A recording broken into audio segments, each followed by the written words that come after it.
پاکستان کی زراعت جو لاکھوں لوگوں کی زندگی کا سہارا ہے، آج ایک دوراہے پر کھڑی ہے۔ یہ شعبہ ملک کی معیشت کی ریڑھ کی ہڈی تو ہے، لیکن یہی شعبہ موسمیاتی تبدیلی کے نشانے پر بھی ہے۔ تو آئیے دیکھتے ہیں کہ یہ چیلنج کتنا بڑا ہے اور اس سے نکلنے کا راستہ کیا ہو سکتا ہے۔ سب سے پہلے بات کرتے ہیں پاکستان کی، جو دنیا کا چھٹا سب سے زیادہ آبادی والا ملک ہے۔ یہاں کی معیشت اور لوگوں کی خوراک کا انحصار بہت حد تک زراعت پر ہے۔ تو سمجھے کہ یہاں کی زمین اور اس سے جڑے لوگ ہی اس پوری کہانی کا مرکز ہیں۔ اور اب ایک ایسا عدد جو اس پوری کہانی کو ایک نئی سمت دیتا ہے، 74%۔ جی ہاں، پاکستان میں معاشی طور پر فعال خواتین میں سے تقریباً 3/4 زراعت کے شعبے سے وابستہ ہیں۔ اس کا سیدھا سا مطلب یہ ہے کہ اس شعبے پر پڑنے والا کوئی بھی اچھا یا برا اثر براہ راست لاکھوں خواتین اور ان کے خاندانوں کی زندگیوں پر پڑتا ہے۔ تو سوال یہ ہے کہ آخر زراعت پاکستان کے لیے اتنی اہم کیوں ہے؟ چلیں اس پہلے حصے میں اس کی معاشی اور سماجی اہمیت کو ذرا گہرائی میں سمجھتے ہیں۔ دیکھیے، زراعت صرف لاکھوں لوگوں کے روزگار کا ذریعہ ہی نہیں ہے، بلکہ یہ قومی معیشت کی بنیاد ہے۔ پاکستان کی مجموعی قومی پیداوار یعنی GDP کا 25% حصہ اسی شعبے سے آتا ہے، اور یہ پورے جنوبی ایشیائی خطے کی اوسط سے بھی کافی زیادہ ہے۔ لیکن اس بڑے ہجوم کے باوجود ایک بنیادی چیلنج ہے، اور وہ ہے پیداواری صلاحیت کا۔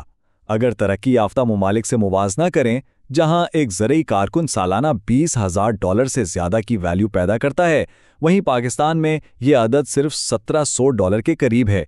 یہ ایک بہت بڑا فرق ہے جو اس شعبے کی ایک کمزوری کو ظاہر کرتا ہے۔ تو یہاں ایک تضاد نظر آتا ہے۔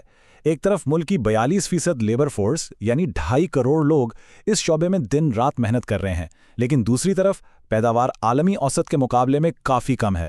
یہی صورتحال موسمیاتی تبدیلی جیسے بڑے خطرات کے سامنے اس شعبے کو اور بھی کمزور بنا دیتی ہے۔ اور اب بات کرتے ہیں ان خطرات کی جو ایک طوفان کی طرح پاکستان کی زراعت کی طرف بڑھ رہے ہیں، خاص طور پر موسمیاتی تبدیلی کی وجہ سے۔ دیکھیں، یہ چیلنجز الگ الگ نہیں ہیں۔ ایک طرف آبادی تیزی سے بڑھ رہی ہے، دوسری طرف پانی کی شدید قلت ہے، اور تیسری طرف شدید موسمی واقعات جیسے کبھی تباہ کن سیلاب تو کبھی شدید خشک سالی۔ یہ سب مل کے ایک دوسرے کے اثرات کو بڑھا رہے ہیں، جس سے خوراک کی کمی کا خطرہ حقیقی ہوتا جا رہا ہے۔ اور یہاں ایک حیران کن بات سامنے آتی ہے۔ ملک میں گرین ہاؤس گیسوں کے اخراج کا سب سے بڑا ذریعہ خود زراعت کا شعبہ ہے۔ جی، کل اخراج کا 41% حصہ اسی شعبے سے آتا ہے۔ یعنی جو شعبہ موسمیاتی تبدیلی سے سب سے زیادہ متاثر ہو رہا ہے، وہی اس مسئلے میں سب سے بڑا حصہ دار بھی ہے۔ اچھا، تو اگر ہم زراعت کے اندر جھانک کر دیکھیں تو پتہ چلتا ہے کہ ان اخراج کی سب سے بڑی وجہ مویشی پالنا ہے۔ کل زرعی اخراج کا 78% حصہ لائف سٹاک سے آتا ہے۔ یہ جاننا بہت ضروری ہے، کیونکہ اس سے ہمیں یہ سمجھنے میں مدد ملتی ہے کہ حل کے لیے کہاں توجہ دینی ہوگی۔ تو اتنے بڑے چیلنجز کے باوجود ایک راستہ موجود ہے۔ اب ہم بات کریں گے ایک ایسے حل کی جسے موسمیاتی سمارٹ زراعت یا کلائمیٹ سمارٹ ایگریکلچر کہا جاتا ہے۔ تو یہ کلائمیٹ سمارٹ ایگریکلچر یا CSA ہے کیا؟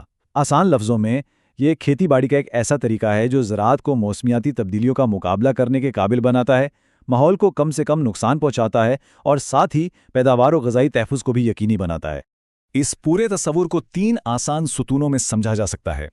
پہلی بات، پیداواریت یعنی زرعی پیداوار اور کسانوں کی آمدنی میں پائیدار طریقے سے اضافہ کرنا۔ دوسری بات، موافقت یعنی موسمیاتی تبدیلیوں کے مطابق ڈھلنے کی صلاحیت کو بہتر بنانا۔ اور تیسری بات، تخفیف یعنی گرین ہاؤس گیسوں کے اخراج کو کم سے کم کرنا۔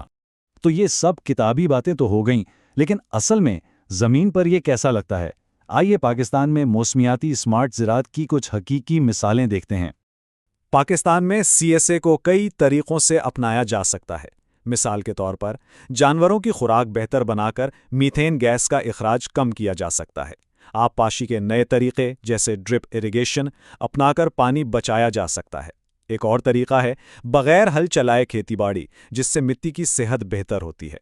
اور فارموں پر شمسی توانائی کا استعمال نہ صرف ماحول دوست ہے، بلکہ اس سے اخراجات بھی کم ہوتے ہیں۔ اور سب سے اہم بات یہ ہے کہ یہ حل کوئی نئی ایجادات یا مستقبل کے خواب نہیں ہیں۔ ان میں سے بہت سے طریقے پہلے سے ہی موجود ہیں اور آزمائے جا چکے ہیں۔ اصل چیلنج انہیں ملک بھر میں بڑے پیمانے پر پھیلانے کا ہے، جو کہ ایک قابل عمل ہدف نظر آتا ہے۔ دیکھیں، صرف ٹیکنالوجی ہی کافی نہیں ہوتی۔